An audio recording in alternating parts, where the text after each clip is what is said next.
Hello friends, जय जगन्नाथ, नमस्कार, good morning. मु आज आसछि मो मामू घर को बुलिया पाई। देखो मो भाई एटी बसचंती।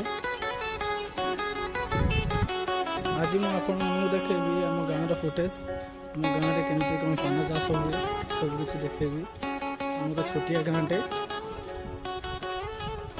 चलतु आपको देखेबी। मामू गाँव को आसली बुलिया बुली बाली जाऊँगी। भारी गरम होची, एते खरा खरारे रहिया पाई बहुत प्रॉब्लम होची। चलतु आगे को नहीं देखेबी आपको एटाकर दृश्य। आपण मानू लागुथो एटा जंगल भलिया, किंतु एटा जंगल नुहे, एटा गोटे गाँटे, छोटिया गाँटे। चलतु देखेबी आपको।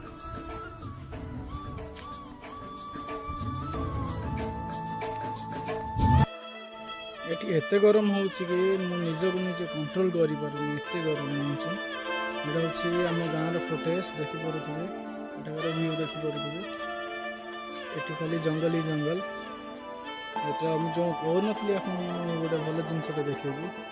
आसी पहुँची जाइछि देखिबा पई।